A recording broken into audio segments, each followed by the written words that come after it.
안녕하세요. 저는 경기도에 거주 중인 올해 40 접어든 여성입니다. 저는 현재 법률을 다루는 일을 하고 있으며 꽤 오랜 시간 이 일을 해왔습니다. 그리고 좋은 사람을 만나 결혼해 가정을 이루며 살아가고 있습니다. 남편은 대기업 계열 연구소에서 기술직으로 일하고 있고 성심이 착하고 어디 하나 모난 곳이 없는 사람입니다. 남편은 위로 형이 하나 있는데 나이 차이가 제법 많이 납니다.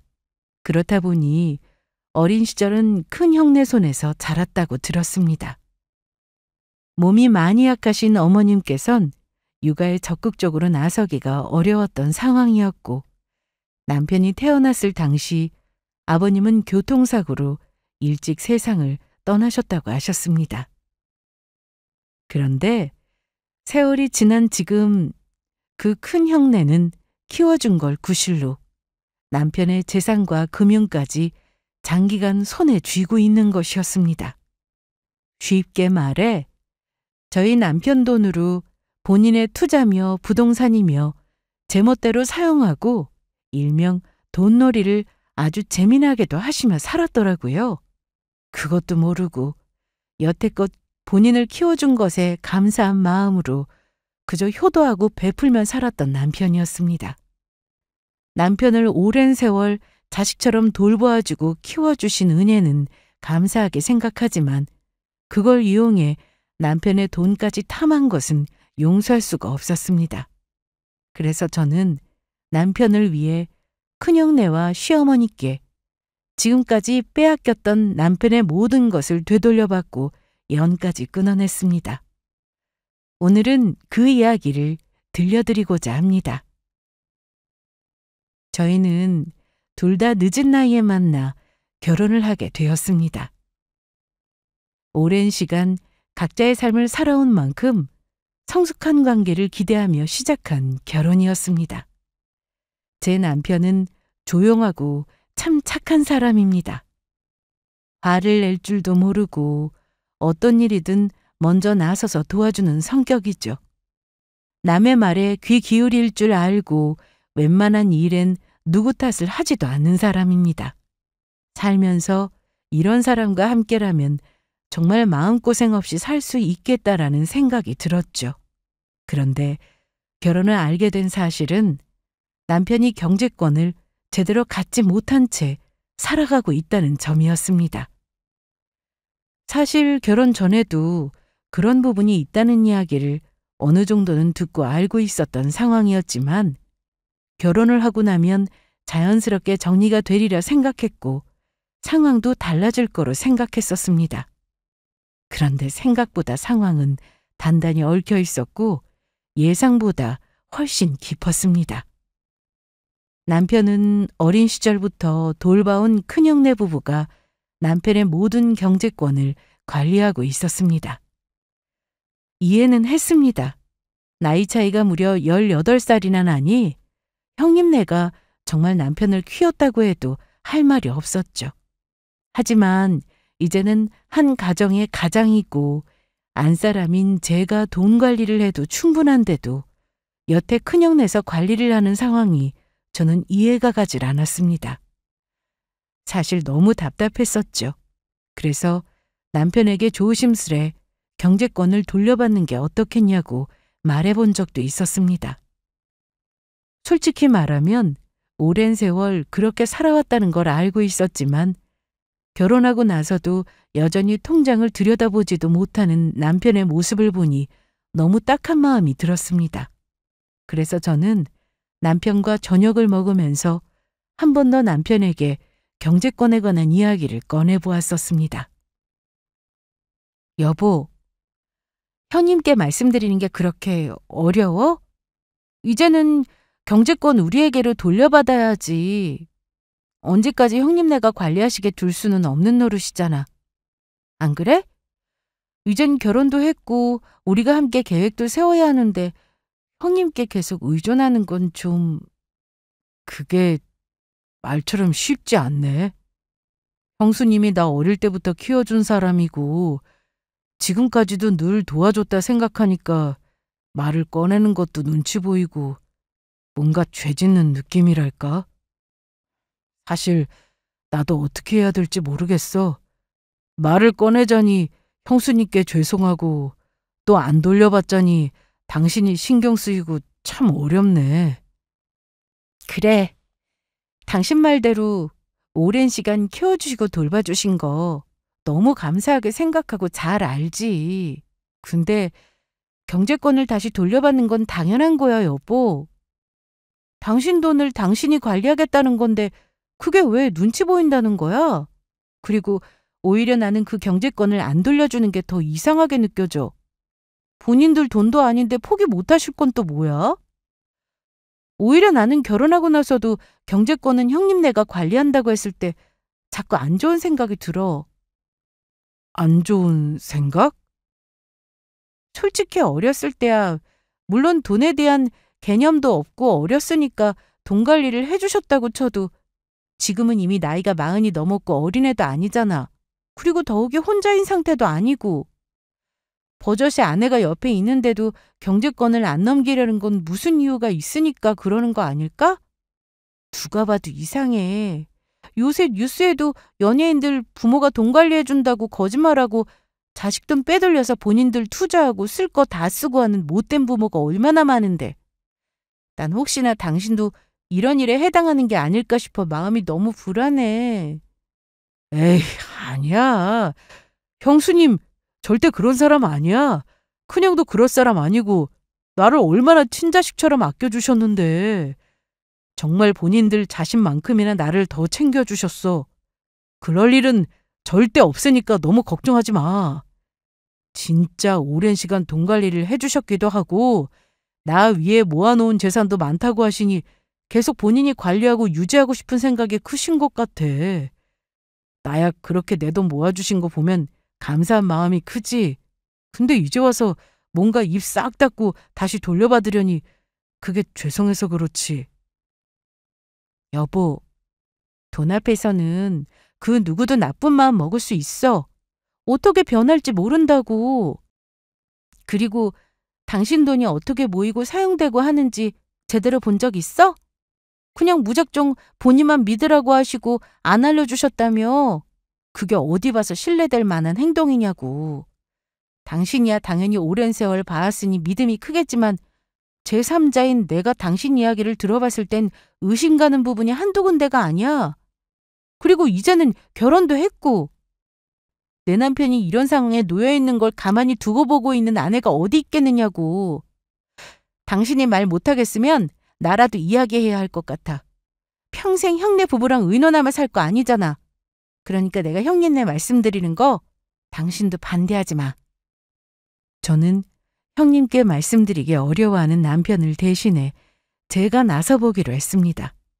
남편이야 어린 시절부터 돈 관리를 맡겨온 상태이니 돌려받기가 뭔가 심적으로 눈치도 보이고 쭈뼛댈 것 같은 기분이라는 걸 저도 이해는 합니다. 하지만 아무리 생각해도 저는 탐탁지가 않았고 의심이 사라지질 않았기에 어떻게든 경제권을 돌려받아야겠다 싶었습니다. 그래서 며칠 뒤 시댁에 들러 식사 자리에서 자연스럽게 이야기를 꺼냈습니다. 형님, 저기 괜히 오해하실까 조심스럽긴 한데요. 저희가 이제 가정을 꾸린 지도 어느 정도 됐고 앞으로의 계획도 세워야 해서요. 경제적인 부분은 저희가 조금씩 직접 챙겨보는 게 어떨까 싶은데 저도 직장 생활도 오래 했고 제 월급은 전부 제가 관리하면서 살아왔거든요. 형님 보시기에 제가 못 믿어오실 수도 있겠지만 앞으로 혁수 씨 건 제가 맡아서 챙겨보는 게 어떨까 싶어서요. 돈 관리는 우리한테 맡겨야 제일 안전하다고 몇 번을 말해. 혁수가 지금처럼 자리 잡은 거 누가 도와줘서 된 건지 잊었어? 그 나이에 대학 다시 보내고 직장 알아봐 준 것도 우리야. 재산이든 금융이든 그건 계속 내가 관리할 거고 너는 그런 거 신경 쓰지 마. 가정에만 충실하라고. 너 혁수가 어떤 애인지 몰라서 그래? 우리 아니었으면 혁수 성격에 돈이란 돈은 다 퍼줬을 거다. 착해서 남 눈치 보고 다 내주고 결국 아무것도 못 맞을 거라고. 그러니까 괜한 걱정 말고 그냥 지금처럼 믿고 맡겨. 형님 말씀 충분히 이해해요. 그동안 많이 도와주신 것도 알고 있고 저도 남편도 그 부분에는 언제나 감사한 마음뿐이에요. 다만 이제는 저희도 한 가정을 이뤘고 함께 계획하고 책임져야 할 일들이 점점 많아지잖아요. 그러다 보니 경제적인 부분도 저희가 직접 챙겨보는 게 필요하지 않을까 싶어서요. 그동안 정말 많이 도와주셨다는 건 잘 알고 있어요. 그런데 앞으로 더 늦기 전에 아이도 생각해야 하고 집 문제, 은퇴 계획까지 저희가 직접 결정하고 준비해야 하잖아요. 그러려면 저희가 직접 챙기고 알아야 하거든요. 계획을 세우고 움직이려면 전체적인 자산 흐름도 알고 있어야 하니까요. 형님이 지금까지 잘 챙겨주신 거 절대 부정하는 건 아니에요. 그건 오해 안 하셨으면 좋겠어요. 다만 앞으로는 저희가 저희 삶을 책임져야 할 시기니까요. 저희도 조금씩 독립해보려는 과정이라고 생각해 주시면 좋겠어요. 말도 안 되는 이야기를 아주 거창하게도 하네. 우리가 이렇게 도와준 게 어디 쉬운 줄 알아? 그 어려운 시절에도 혁수 쟤 하나 키워보겠다고 우리가 얼마나 애썼는데 뭐 알기나 하고 하는 이야기 하는 거야? 고마운 줄 아는 애들이 이렇게 이야기를 한단 말이야? 우리 아니었으면 혁수는 진작 거지 됐어. 저 바보 순두인가 그저 일만 착실하게 할 뿐이지 세상 물정이라고는 하나도 모르는 놈이라고. 그래서 내가 어떻게라도 나가서 통장 관리하고 집도 내가 알아봐 준 거고 보험도 내가 들어준 거 아니야. 그걸 지금 와서 네가 뭐? 독립? 니들 둘이 그걸 할 수 있을 것 같아? 솔직히 말해서 네가 뭘 안다고 이런 얘기를 꺼내는 거야? 너 법 좀 안다고 사람 위에까지 올라앉으려고 그러니? 집안 분위기도 모르면서 어디서 감나라 대추 내나라야? 혁수 너도 정신 차려. 내가 너 키울 때부터 봐서 아는데 넌 혼자서 아무것도 못해. 네가 얘 만나서 뭐가 달라졌는데? 뭐 하나 바뀐 거 있어? 지금처럼 우리가 관리해주니까 그나마 체면 유지하고 사는 거지. 네 결혼도 우리가 시켜준 거나 마찬가지잖아. 제발 얘들아, 응? 일 키우지 말고 조용히 지내자. 형님의 말은 거기서 멈추지 않았고 귀에서 피가 나도록 모진 말들을 쏟아내셨습니다. 저와 남편의 관계까지 깎아내리는 발언까지 하시니 제 속에서는 말 그대로 천불이 났습니다. 한마디 한마디가 속을 후벼 팠고 참고 있던 감정이 울컥 치밀어 올라 눈앞이 뿌해질 정도였습니다. 하지만 저는 형님의 이야기를 듣는 내내 이 단단히 얽혀져 있는 숨겨진 진실을 꼭 파헤치고 만다 싶은 생각뿐이었습니다. 지금 이 판을 깔아놓은 사람은 형님이셨고 저는 지금부터 그 판을 걷어낼 준비를 해야 했으니까요. 옆을 보니 남편은 여전히 고개를 푹 숙인 채 말이 없었습니다. 형님의 거친 말에도 제 억울함에도 아무런 반응 없이 그저 미안한 얼굴만 하고 있었죠. 집으로 돌아오는 길 차 안은 말 그대로 정막 그 자체였습니다. 남편은 몇 번이고 미안하다는 말만 중얼거렸고 저는 창밖만 바라보며 침묵을 유지했습니다. 그러다 결국 참다 못한 제가 먼저 입을 열었습니다. 나 이제 더는 못 참아. 형님 말씀하시는 것 당신도 들었지? 이건 이미 도가 지나쳤어. 고마움이 아니라 그냥 당신을 지배하려고 하는 거라고. 꽁꽁이 분명히 있어. 이게 뭔지는 모르겠지만 정말 순수하게 도와주려는 의도는 내 눈엔 하나도 안 보였거든. 부탁이니까 이제는 제발 나 말리지 마. 이대로 계속 가면 우리 둘 다 평생 끌려다니고 결국 아무것도 안 남아. 나 당신 금융 내역부터 정리해 볼 거야. 계좌, 보험, 부동산, 형님이 관리한다는 거 싹 다 한번 확인해 보려니까 당신 아무 말도 하지 마. 당신은 내 남편이고 나는 당신 아내야. 우리 것은 우리가 관리하는 게 맞고 이거에 동의하지 않으면 우린 갈라서는 게 맞아. 어떻게 생각해? 알겠어. 당신이 하고 싶은 대로 해. 확인하고 싶은 게 있다면 그것도 확인하고.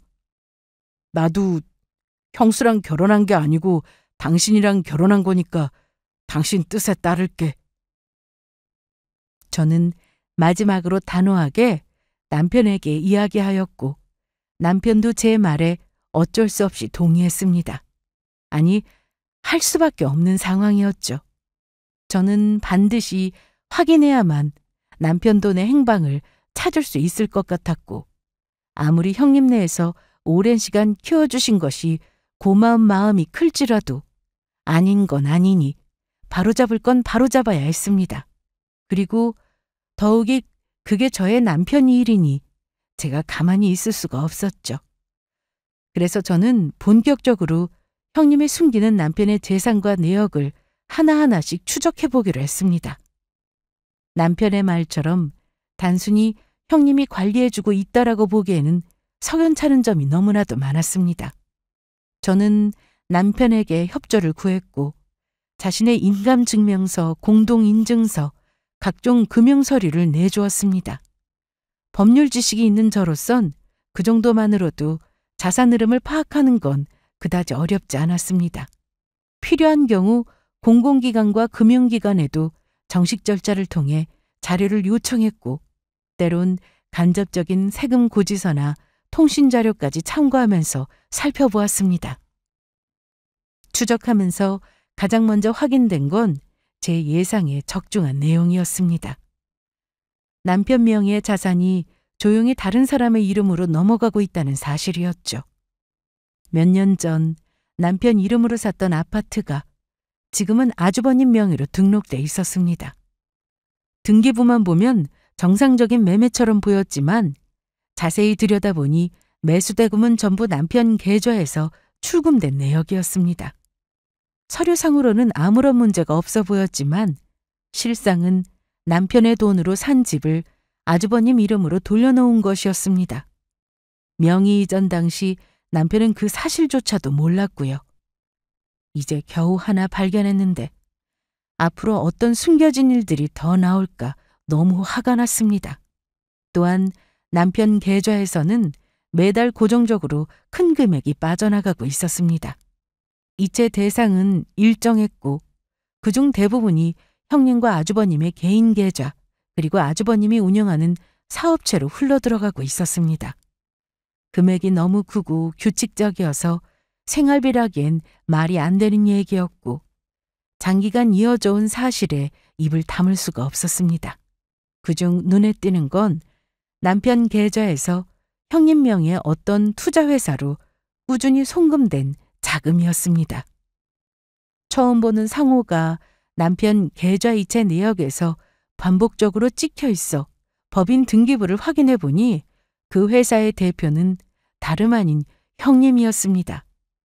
투자 관련 사업을 하는 법인이었지만 수익은 거의 없었고 손실만 계속 쌓여 있던 겁니다. 그런데 그런 회사에 남편의 돈이 수년간 흘러들어가고 있었다는 겁니다. 알고 보니 형님은 남편 명의의 돈으로 본인 사업 자금을 충당하고 있었던 거죠. 게다가 그 돈 일부는 다른 계좌로 옮겨져 주식 투자나 부동산 계약금으로도 쓰이고 있었습니다. 겉으로는 형님 개인의 재산처럼 보이지만 실상은 남편 돈이 여기저기 흘러다니고 있었던 겁니다. 결국 형님은 남편 돈으로 투자회사를 운영하고 주식과 부동산에까지 자금을 굴리는 이른바 돈놀이를 해오고 있던 것이었습니다. 그리고 그 모든 흐름 속에서 남편은 한 번도 자신이 무엇을 소유하고 있는지, 돈이 어떻게 쓰이고 있는지를 모르고 있었다는 겁니다. 그 모습을 보면서 저는 솔직히 많이 답답했습니다. 하지만 한편으론 너무 안쓰럽기도 했죠. 어릴 적부터 큰형네 손에 자라며 그저 감사한 마음 하나로 형님을 맹목적으로 믿어왔던 사람이니까요. 남편은 원래 누군가를 의심하거나 계산적으로 따지는 성격이 아닙니다. 사람을 믿고 의리 하나로 버티며 살아온 사람이죠. 그런 심성 때문에 오히려 평생 쌓아온 자신의 재산이 어떻게 사라지고 있는지도 몰랐던 거죠. 그리고 그 믿음은 너무 안타깝게도 가장 가까운 사람들에 의해 배신당하고 있었습니다. 이 모든 걸 준비하는 데만 사실 몇 개월이 걸렸습니다. 자료 하나하나를 수집하는 과정이 생각보다 훨씬 조심스럽고 신중해야 했기 때문이었죠. 형님은 평소에도 촉이 빠른 사람이었고 남편 주변에서 조금이라도 이상한 낌새가 보이면 금세 눈치챌 사람이었습니다. 남편이 무심코 어떤 서류를 정리한다든가 계좌를 조회한다는 말이라도 흘렸다간 바로 전화를 걸어 따져묻기 일쑤였으니까요. 그래서 저는 직접 은행에 가거나 관련 기관을 방문할 수 있는 휴일 등을 활용해 조금씩 자료를 모아갔습니다. 전자인감, 금융인증서, 등기부 등본, 세무자료까지 모두 정리하는데 시간이 오래 걸렸지만 단 하나도 허투루 넘기지 않았습니다. 그렇게 수개월에 걸쳐 수집한 자료는 제 손을 거쳐 하나의 두꺼운 서류철로 정리되었습니다. 그만큼 지금까지 몰래 돈놀이한 흔적이 이렇게나 많이 쌓였다는 뜻이기도 하죠. 공중도 마쳤고 법률 자문도 따로 받아서 그 어떤 법적 허점도 없도록 확인을 거쳤습니다. 금융 내역, 부동산 명의 이전 기록, 자금 흐름표, 투자자금 사용 내역, 정황이 담긴 증빙 자료들까지 그야말로 빼도 박도 못할 증거였던 거죠. 정리된 내역은 법적으로도 충분히 대응이 가능한 수준이었고, 아니, 이미 넘어서고도 남았죠. 형님과 아주버님이 해온 행동은 고마움을 빙자한 통제였고, 사실상 남편의 재산을 이용한 사적 유용이었습니다. 저는 드디어 움직일 준비를 마쳤습니다. 모든 서류 정리를 끝냈을 때 손끝에 힘이 빠지는 듯한 기분이 들었습니다. 그 긴 시간 동안 분노도 혼란도 슬픔도 다 겪었지만 지금 제 안에 남아있는 건 단 하나였습니다. 결심. 더 미룰 수도 없고 더 참을 이유도 없었죠. 말로 해도 통하지 않던 사람들에게는 이런 문서로 말할 차례였습니다. 저는 서류철을 가방에 챙기고는 남편에게 시댁에 오랜만에 찾아뵈 식사라도 하자며 이야기를 꺼냈습니다. 시댁이라지만 실상은 형님네 집입니다. 형님은 몇 년 전부터 시어머님을 직접 모시고 살고 있었고 저희가 시댁에 간다는 건 곧 형님 집에 간다는 말과 다를 게 없었죠. 남편도 뭔가 저의 결의에 찬 듯한 말투와 표정에서 아, 오늘이 그날인가 싶은 표정을 짓더라고요. 그래서 저도 그냥 싱긋 웃어줬습니다. 그러고는 더 이야기하지 말고 저만 믿으라고 일러두었죠. 저는 완전히 그리고 단단히 무장된 상태였으니까요. 시댁에 도착해 그 집 거실에 앉아 제가 이 서류철을 꺼내게 될 거라는 걸 생각하니 마음 한편엔 긴장되면서도 이 판을 제대로 뒤엎을 생각에 흥미롭기까지 했습니다. 형님, 잘 지내셨어요? 인사도 자주 못 드리고 죄송해요. 어머님도 그간 잘 지내셨어요? 자주 못 찾아뵈서 죄송해요. 오는 길에 간단히 뭐 좀 사왔어요. 아직 저녁 식사하려면 시간이 좀 남아서 잠깐 요깃거리라도 하셔요. 그러게 요즘 코빼기도 안 보이더니 일하느라 시댁은 생각도 안 나든? 오는 길에 뭐 사왔는데? 아유, 얄궂은 것도 사왔네. 뭔데 이런 건? 맛있기로 유명해서 사와봤어요. 수제 쿠키요. 그 가게에서 파는 차도 사와봤어요. 차 한 잔 드릴까요, 형님? 어머님은 탄 거 좋아하시니까 이 과자 드셔보세요. 아이, 차는 됐고 너 잠깐 나랑 얘기 좀 하자. 내가 혁수 생각해서 한동안 가만히 있었는데 이제는 좀 말해야겠더라. 내가 어머님 대신에 혁수 도련님 키웠잖아. 알지? 그 키움값 줘야지. 너도 법 잘 아니까 내 말 이해하지? 세상에 공짜가 어딨어? 혁수가 이만큼 된 것도 다 누구 덕인데. 우리도 옛날에 진짜 힘들게 살았어. 근데 쟤 먹여 살리고 키우고 입히고 또 아프면 병원 데리고 가야 하지. 골골거릴까 봐 한약도 먹여야지. 대학도 보내줘. 취업하고 나서도 집도 알아봐줘. 들어간 돈이 억도 넘을 거야. 애 하나를 키웠지. 우리 자식 새끼들보다도 더 애지중지했다고. 근데 이제 와서 결혼했다고 고마운 거 싹 입 닫고 지 마누라 꽁무니만 보는 게 너무 얄미워서 너한테라도 이야기해야지 어쩌겠어. 뭐 그리 못 사는 것도 아닌 것 같은데 우리가 그래도 가족이라는 점을 생각해서 한 3억 정도는 줄 수 있겠지? 너도 혁수도 둘 다 버리고 얼만데 그 정도는 모아뒀겠지? 안 그래? 그럼요, 형님. 형님은 제가 어떻게든 꼭 챙겨드릴 생각이었어요. 그래서 이걸 준비해뒀어요. 지금까지 남편 명의로 빠져나간 자산 내역이에요. 형님과 아주버님 계좌로 매달 고정적으로 빠져나간 금액부터 남편 명의 부동산이 형님 명의로 넘어간 거래 기록, 형님이 대표로 있는 투자회사에 흘러간 자금까지 전부 나와 있어요. 뭐? 너 지금 뭐라는 거야? 지금 우리가 관리하고 있는 걸 네가 다 뒷조사했다는 거야? 그리고요, 이건 위임장 위조 정황에 해당할 수 있어요. 남편이 모르는 사이에 명의 이전, 자금 이동, 투자금 활용, 민사뿐 아니라 형사 문제로도 충분히 대응 가능한 사안이고요. 아니, 잠깐. 너 지금 무슨 말을 하는 거야? 이걸 누가 신고하겠다는 거야? 너가 지금 나를 협박하는 거야? 제가 신고하면 형님께 어떤 처벌이 가능한지도 말씀드릴까요? 횡령에 배임에 사문서 위조, 명의 도용, 재산 은닉까지 액수가 커서 합의 없이는 집행유예도 어렵고 형사처벌이 가장 유력할 거예요. 너 지금 날 협박하는 거야? 무슨 내가 횡령에 배임에 사문서 위조는 또 뭐야? 너 지금 나랑 뭐 하자는 거야? 어? 가족끼리 이렇게 해야겠어? 아니요.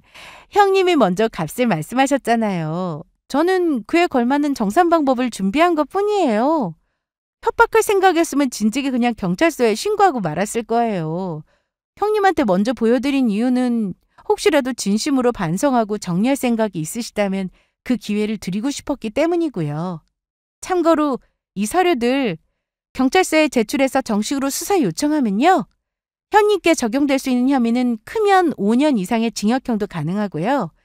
보통 집행유예가 나오려면 전액 반환하고 피해자가 합의해줘야 할 텐데 이건 합의조차 어려운 상황으로 보여요. 명의도용은 개인정보보호법 위반으로 따로 처벌되고요. 이 모든 게 한꺼번에 적용되면 벌금형으로 단순히 끝나는 문제는 아닐 거라는 말씀이에요. 저는 협박하려는 게 아니에요. 지금 이 순간이 마지막 기회라는 걸 말씀드리는 거고요.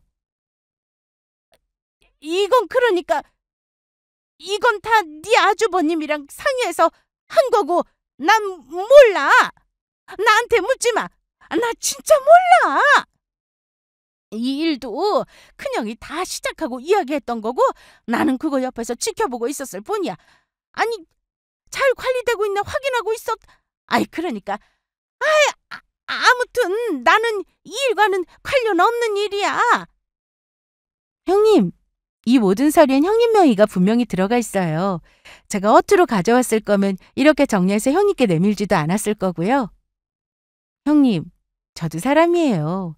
그동안 남편을 대신해 돌봐주신 고마움 모른 척할 생각도 없어요. 어린 나이에 어머님도 몸이 불편하셔서 남편이 형님네의 손에 자란 거 저도 잘 알고 있고 감사하게 생각하고 있어요. 그래서 사실 이 서류를 정리하면서도 마음이 여러 번 흔들렸어요. 이렇게까지 해야 하나, 가족끼리 너무 지나친 거 아닐까 잠깐 고민도 했었고요. 그런데요, 돌봐준 것과 빼앗은 건 다른 문제인 것 같아요. 고마움을 이유로 남의 인생을 통째로 쥐고 흔드는 건 너무 못된 짓이잖아요.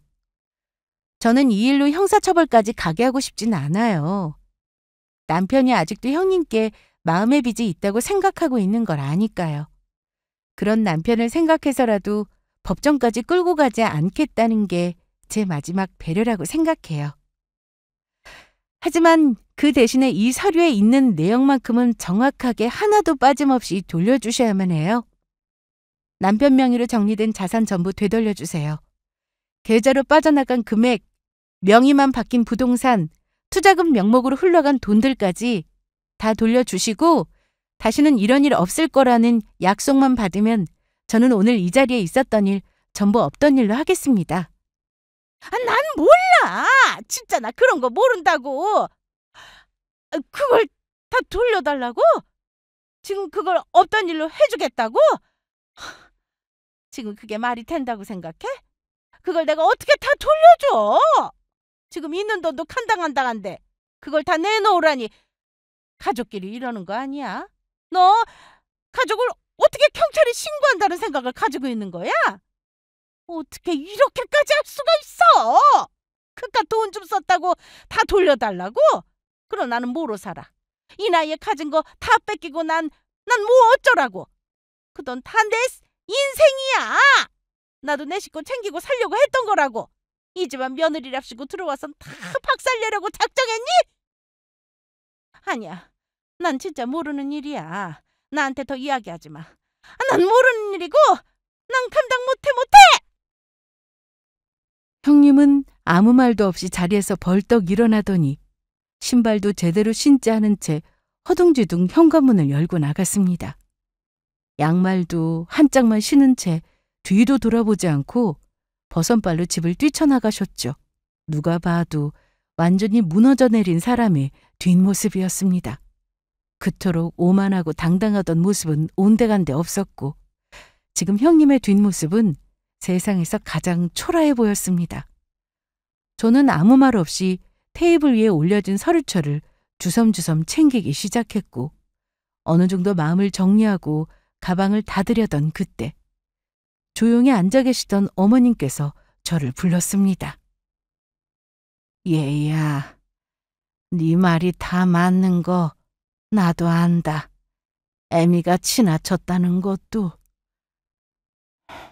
너한테 섭섭하게 했다는 것도 다 알아.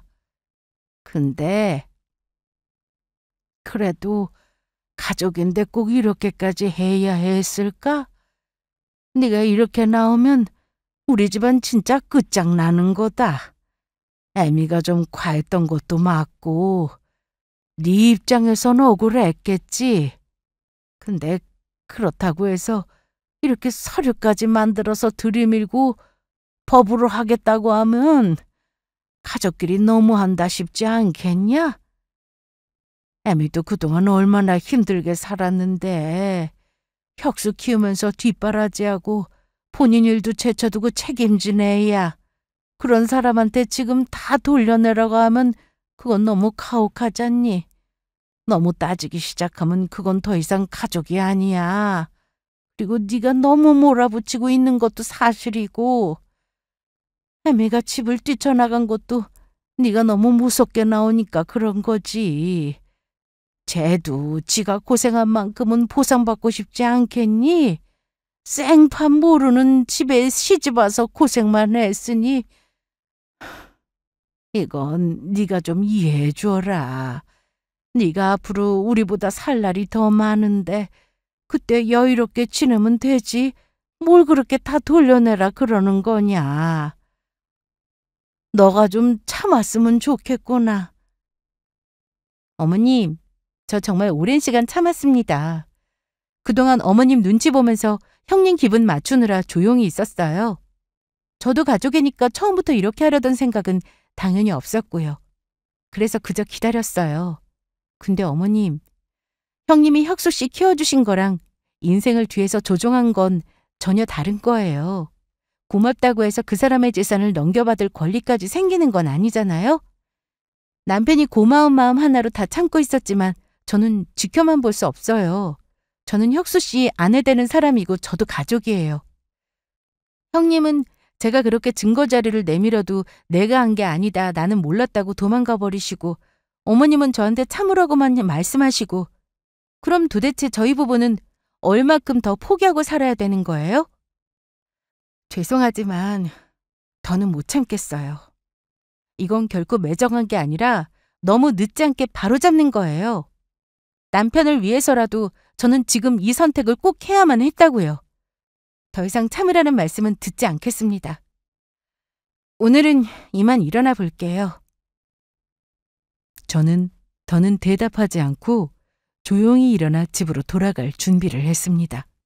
말을 더 이어봤자 끝내는 네가 참아라라는 이야기만 반복될 뿐이었습니다. 옳고 그름을 이야기하러 간 자리에 끝내 가족이니까 라는 이유만 남겨놓고 돌아오는 마음은 참 씁쓸했습니다. 형님께는 분명히 모든 서류를 보여드렸습니다. 사실 그 자체로도 충분히 경고가 되었을 거라 생각했죠. 그런데 제가 신고하지 않고 돌아선 건 그래도 마지막 기회 정도는 드리고 싶었기 때문입니다. 진심으로 반성하고 용서를 구하며 돌이킬 생각이 있으시다면 그걸로 끝낼 생각이었습니다. 하지만 만약 이대로 아무런 조치도 없이 정말 단 한 푼도 돌려주지 않을 작정이시다면 그땐 저도 가차없이 움직일 겁니다. 이건 단순한 가족 간의 감정이 아니라 남편의 인생을 지키는 일이니까요. 조용히 집으로 돌아오는 길 옆자리에 앉은 남편의 표정이 계속 마음에 걸렸습니다.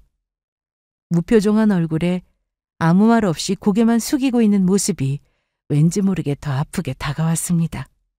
남편은 제가 이러한 준비를 하는 동안에도 형님을 믿었을 겁니다. 누구보다 오래, 누구보다 깊게 신뢰했을 테니까요. 그런 존재에게 배신당했다는 사실은 아무래도 화보다는 깊은 상처로 남을 것 같았습니다. 저는 그 모습을 보며 문득 마음이 미어졌습니다.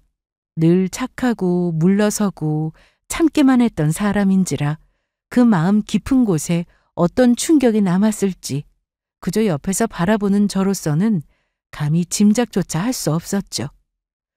이번 일의 책임은 저보다 남편이 더 크게 느끼고 있을지도 모릅니다. 그래서 저는 끝까지 그를 지켜줘야겠다고, 그 결심이 괜한 고집이 아니었다고 조용히 제 마음속으로 다시 다짐했습니다. 차 안에는 오랫동안 말이 없었고 정적만이 흐르던 순간 남편이 아주 낮은 목소리로 입을 열었습니다. 나 진짜 바보 같지?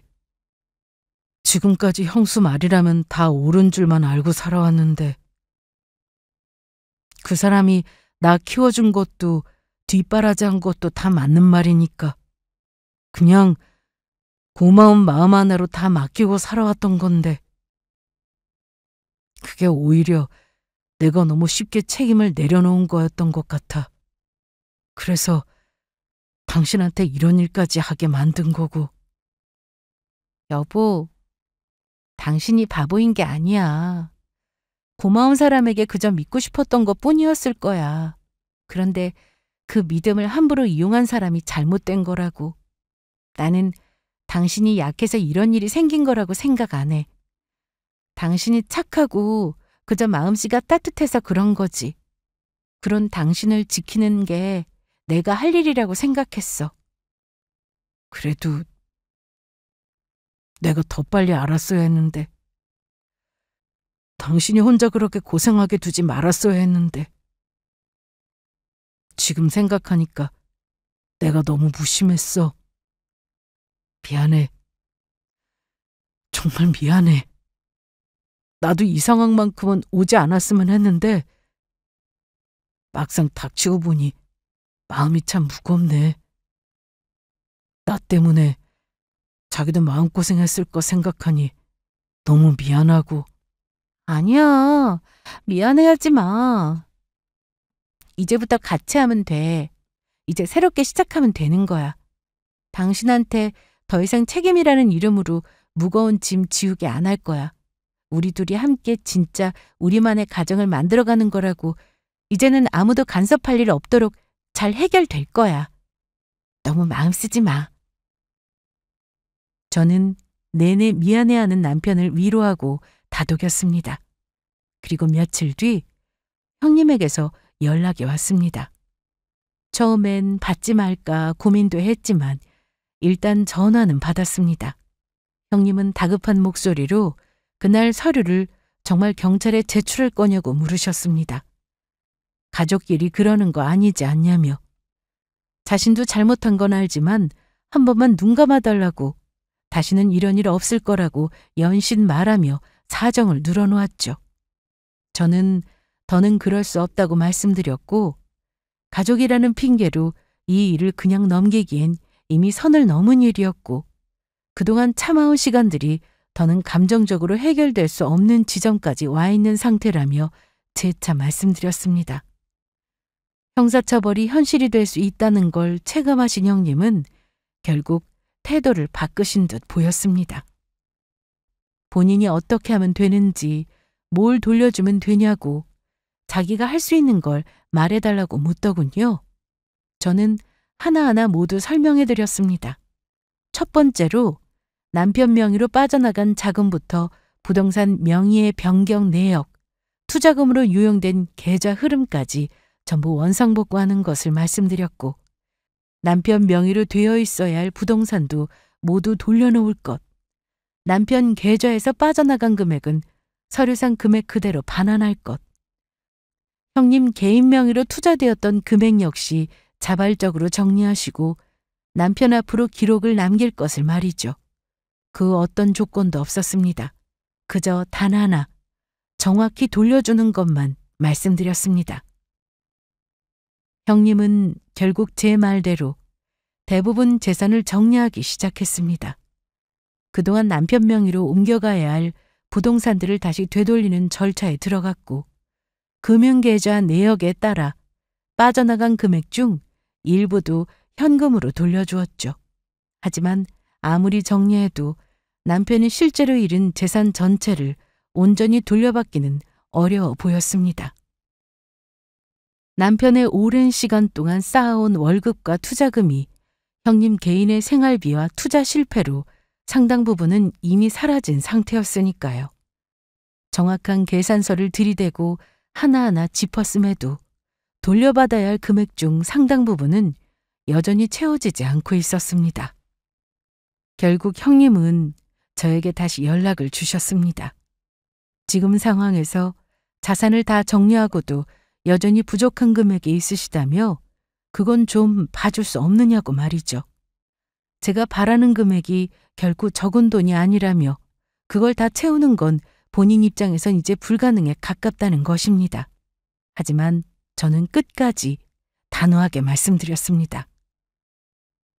내가 어느 정도 정말 최선을 다해서 정리하고 돌려주려고 했어. 다른 것들도 정리하고 이것저것 팔아봤는데 정말 몇 푼 안 남았어. 네가 바라는 그 돈, 공 하나 틀리지도 않고 전부 액수를 맞추는 거, 그거 너무 무리야. 그만큼은 다 못 채워. 나 이제 가진 것도 없고 기댈 데도 없어. 이쯤에서 그냥 서로 덮고 넘어가면 안 되겠니? 형님, 그 돈은 저희 남편이 고생해서 모은 삶의 흔적과도 같은 거예요. 지금 남편이 겪은 상처는 금액 이상으로 깊어요. 그걸 돈으로 환산할 수조차 없다고요. 이미 돌려받을 수 있는 시간은 지났고 지금은 정산이 필요한 시점이에요. 어떤 방법을 써서라도 돈을 찍어 만들어서라도 돌려주셔야 하는 게 형님 몫이에요. 형님이 정 감당 못하시겠다면 저는 법적으로 책임을 묻는 방법밖에 더는 없습니다. 저도 이제는 물러설 수 없어요. 야! 너 정말 이렇게까지 할 거야? 지금까지 내가 뭘 못해줬는데. 내가 너희 남편 내가 안 키웠으면 네가 지금 이런 입장에 설 수 있었을 것 같아? 나도 잘못한 거 알아. 인정한다고. 근데 사람이 숨은 좀 쉬고 살아야지. 있는 거 없는 거 다 팔아 갖다 줬는데 이젠 나보고 집까지 팔으라고? 진짜 그 꼴을 봐야만 속이 후련하겠니? 아우, 독하다 독해. 됐다. 나도 이젠 모르겠다. 하고 싶으면 해. 신고든 뭐든 해보려면 해봐. 아주 해달라는 대로 다 해주니 머리 꼭대기까지 기어오르려고 그러네.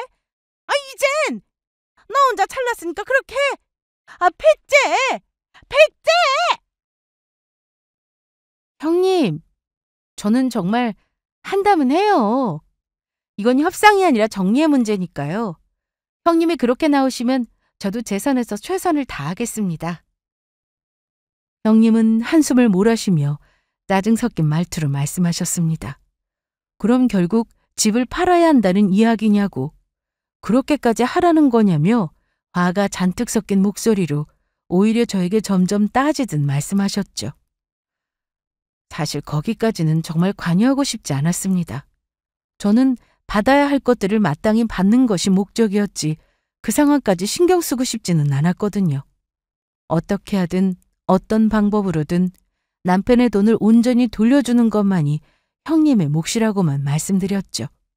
형님은 마치 한계에 다다른 사람처럼 이제는 자기도 할 만큼 다 하셨다며 더는 못하겠다고 배째라는 듯 말씀하셨습니다. 저는 그 말을 듣고도 이제는 형님의 태도가 어떻든 제가 할 일은 이미 정해져 있고 남편의 권리를 되찾는 일에 끝까지 최선을 다하자 싶은 생각이었습니다. 저는 결국 정식으로 소송을 제기했고 법원은 형님이 남편에게 반드시 돈을 갚아야 한다는 판결을 내렸습니다. 하지만 형님은 어떻게든 버티시려는 겁니다. 돈이 없다는 말만 반복하며 책임 회피하기에만 정신이 없으셨죠. 그래서 저는 형님 명의의 집에 대해 법원의 절차를 밝혔습니다. 결국 그 집은 경매로 넘어갔고 팔린 돈 일부가 끝내 저희에게 돌아왔습니다. 전부를 되찾지 못했지만 저는 제가 할 수 있는 최선을 다했다고 생각했습니다. 저도 처음부터 법으로 해결하고 싶진 않았습니다. 하지만 끝까지 자신들만 생각했던 사람들에게 말이 아닌 결과를 보여줄 수밖에 없었습니다. 형님네는 결국 모든 걸 잃었습니다.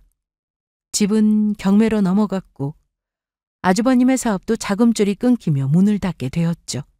그제야 그들은 현실을 제대로 마주한 듯 보였습니다. 이 모든 상황을 인정할 수 없다며 왜 자신이 이렇게까지 돼야 하느냐고 외치며 경매로 넘어가는 집 앞에서 소리를 지르고 물건을 던지기도 했죠. 둘 다 말 그대로 개거품을 무셨습니다. 자신들이 수십 년간 장악하고 있던 권력과 통제, 그 모든 걸 잃어버린 충격에 스스로 감정 조절조차 못하는 듯 보였습니다. 그리고 그 분노와 허탈함은 결국 마지막 남은 희망처럼 남편을 찾아오셨고 형님은 얼굴이 다 상한 채로 오셨습니다. 혁수야, 정말 미안하다. 내가 너무했다는 거 알아. 근데 진짜 몰랐어, 그땐. 내가 그렇게까지 했던 것들이 잘못이라는 걸. 그땐 그냥 당연한 줄 알았어. 지금 이 상황 너 아니면 해결할 방법이 없어. 너까지 나 모른 척하면 나 진짜 끝이야, 이제. 제발 딱 한 번만, 이번만 손잡아줘. 너 위해서도 어머님 위해서도 나 그렇게 살아왔잖아. 형수님, 저 어릴 때 저한테 정말 많은 걸 해주셨다는 거 알아요. 밥도 챙겨주고 학교도 데려다주고 부모님 못하신 걸 형님이 다 해주신 것도요. 그래서 저 지금껏 한 번도 형님한테 고개 똑바로 든 적 없었어요. 돈이고 명예고 뭐든 다 맡기고 살았던 거 그저 형님과 형수님 믿었기 때문이에요. 근데 그 믿음을 그냥 이용하셨어요. 고마운 마음까지 빼앗아 가신 거잖아요. 더는 저 자신한테 부끄럽게 살고 싶지 않습니다. 죄송합니다. 이제는 저도 저 자신을 지키며 살고 싶습니다. 혁수야, 이러려고 그런 건 아니었다. 나 네 형이야. 지금 상황이 너무 막막해서 그래. 우리 집도 다 나가게 생겼고 형수 상태 봐서 알잖냐. 말이 아니야. 진짜 미안한데 한 번만 도와주라. 예전처럼 형 동생 사이로 생각하고 나 한 번만 봐줘라. 다시는 안 보고 살 것도 아니잖냐, 응? 형님, 저 이제 그런 말 듣고 무너질 만큼 약하지 않아요. 제가 그동안 형님 믿고 어떻게 살아왔는지 형님이 더 잘 아시잖아요. 고마운 마음으로 시작했는데 결국 남은 건 배신뿐이네요. 형님은 가족을 챙긴 게 아니라 가족을 이어간 거예요. 그동안 받은 만큼 돌려드렸다고 생각해요.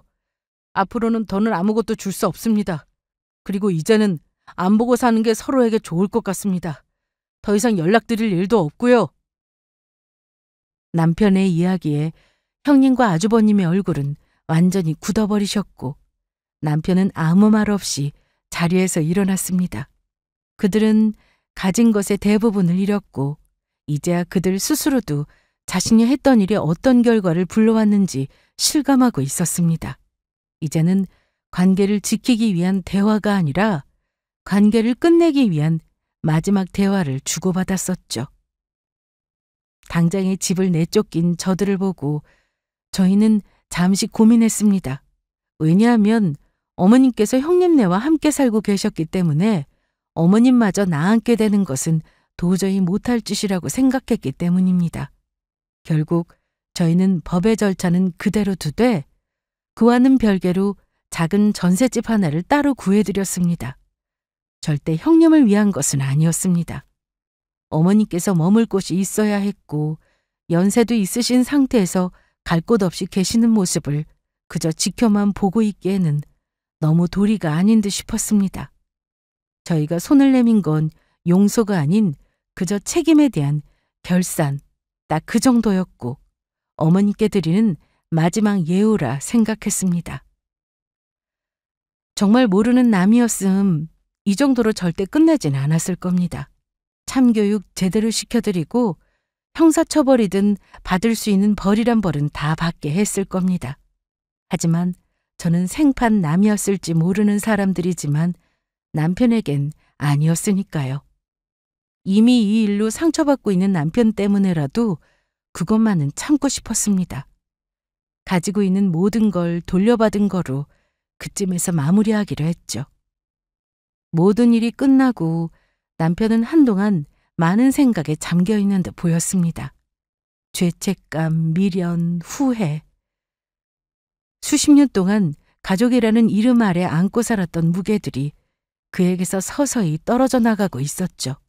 저는 그 곁에서 아무 말도 하지 않고 그저 남편의 마음이 조금이라도 정리되기를 기다려 주었습니다. 그 마음이 정리되는 데까지는 다소 시간이 더 걸릴 거라는 생각이 듭니다. 저는 남편 곁에서 묵묵히 응원하고 있을 겁니다. 이젠 뒤를 돌아보지 않고 저희만의 길을 걷기 위해서요. 이제는 상처를 딛고 더 단단하고 조용한 일상 속에서 서로를 더 깊이 바라보며 살아가려 합니다. 아직 완전히 회복된 건 아니지만 저희는 매일 조금씩 더 나은 삶을 향해 나아가고 있습니다. 지금 이 글을 읽고 계신 여러분도 그 여정을 함께 응원해 주시길 바랍니다. 그리고 언젠가 저희와 같이 누군가가 나의 경계를 함부로 넘으려 할 때 이 이야기가 작은 용기가 되었으면 좋겠습니다. 감사합니다.